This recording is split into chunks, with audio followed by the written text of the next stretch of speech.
Hi Facebook friends, this is Michelle Johnson, IFBB Pro, competition coach for Team Knockouts. I'm a beauty fit athlete and I'm also a judge. I'm here to talk to you about common mistakes that competitors make. Recently I put up a post on Facebook and asked for your feedback. I'm going to read the post to you. It says, many competitors are eager to step on stage. One big mistake they make is expecting miracles in 12 weeks or less, or going into a show without an experienced coach with credentials and former successes, or how about going into a show with no coach at all? What do you think are some other common mistakes or things competitors do that can sabotage their success on stage, especially first shows? I would like to post a video or write an article on this soon. So with your best interest in mind, I am doing this video blog. Susie Borchell and a couple other people mentioned how important it is to trust your coach and stay in compliance with the diet. Many girls wing off and they think, without any training wheels, that they know what's best, especially if they have a background in training. They complain about calories, macros, micros. They go into all kinds of things that are not relevant to competitive coaching.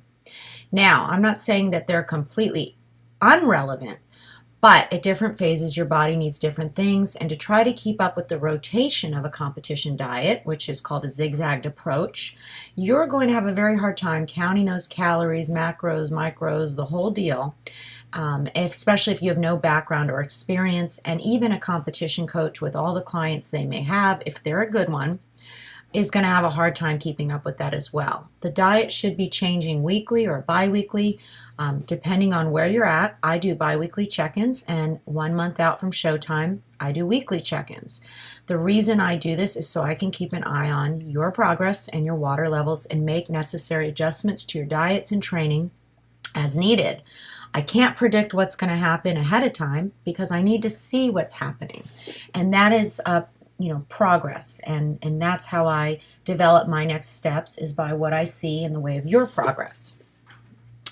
The other thing that people discussed was time constraints. Laura mentions that you have to consider how intensive this is going to be with a schedule, making it to the gym, making your meals.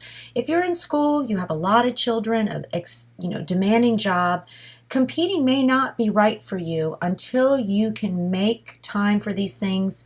Initially, for everyone, when they're starting out, it's going to be very overwhelming because this is a new way of living. But as a IFBB Pro now, I can tell you that competing for me is second nature. I'm going to eat every 2.5 to 3 hours anyways.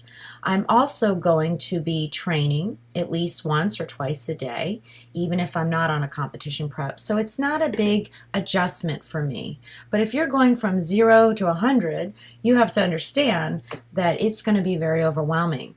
So I maintain these habits year-round. That way, when it's time to compete, it takes me about 6 months, and my body's already in a great place, and I'm just fine-tuning, making adjustments, and taking my water levels down to meet the needs of my next show. Also, trying to escape expenses like a decent suit. You can usually get pretty decent, inexpensive suits for the amateur level, but I don't recommend it for the higher levels because the girls are investing in nice suits, and you don't want to be that cheap looking suit on stage. A Cynthia James suit is highly recommended, especially when you get to the national level. On the amateur level, you may be able to get away with, a different suit that maybe doesn't have as many rhinestones on it, and maybe your budget, you can get anywhere from $150 to $250 for your suit. But for other suits, when you get to the national level, you can expect to spend at least $350 to $600 on your suit. If you're spending over that, you're probably overspending, and your suit is not going to determine whether you are the next best athlete. Your physique is. So keep that in mind. The color of the suit should be what looks best on you every day and what you get the most compliments in. Leah mentioned this, as well as Jessica, how important that is, as well as hair and makeup. I happen to be a makeup artist and a hairdresser, so I do know that stage makeup is something that I see girls try to wing, and they really don't have the experience when they're doing their makeup, and they think they're going to do a show, and that lighting is so severe and hard on them, it almost looks like they're wearing no makeup, or they're using too many eyeshadow colors which are not necessary. So having somebody do the hair and makeup that is a professional and has experience with stage makeup makes all the difference. Try to remember, saving money, sometimes you're in a position where you get what you pay for. This makeup artists and hairdressers at shows are about $150 for hair, $150 for makeup. If you can get it for less than that, that's fine, but just make sure this person understands the stage makeup and hair and how important that's going to be. And sometimes adjusting your hair color is important. As you can see from probably following me on Facebook, I once was a blonde, but I changed my hair to a brunette because it is more competitive for me. It actually made me stand out more on stage, and it happens to be that the brunettes seem to be doing better. So I took the risk, and ever since then, I've had great success on stage.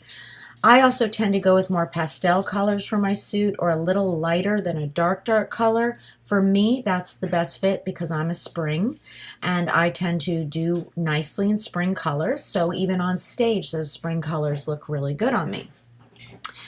The last thing that I wanted to mention is something that came up today from a competitor who mentioned to me that she wants to be fiercely competitive, but yet at the same time, she's not willing to invest in a competition trainer.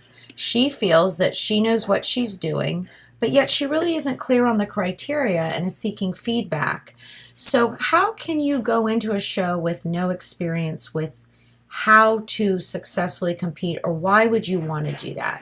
A lot of people select shows before they're really ready, and instead of nailing a show and saying, you know, I want this show, I want to do the Arnold, I want to do the next national show, how about getting ready, at least almost entirely ready before committing to your show, and being willing to bow out if you're not ready? Too many girls are too eager to step on stage. They don't have their ducks in a row. They don't have the finances. And I can tell you it's very hard, especially on the national level, to do cheap shows. If you have a goal to stand out and look fierce, as this competitor said, I think it's really important that you understand that your suit is not what's going to matter. Get your physique on point first. The suit is there to enhance that physique, the makeup and the hair to enhance your overall look. And the biggest mistake girls make is they shortchange the posing, they try to wing it, and they really need a seasoned coach to help them with the posing. So that's just my 2 cents. Take it or leave it. I happen to have success so far with many of my girls, and many of them are great transformations. If I can help you with your next show, please email me, michelle@michellefitness.com. I would love to give you feedback. However, I want to make sure that you're really serious about this sport and that you understand that if you want to do well, hopefully you have a reason for it, and it's not just to get on stage. I hope that this leads to some great things for you, whether it's achieving the IFBB Pro status or it's enhancing your fitness career. But please, don't go into shows thinking that you're going to be the next best if you did not do all you could to prepare, because this is a competitive sport and it's a sport. Keep that in mind. Thanks for watching.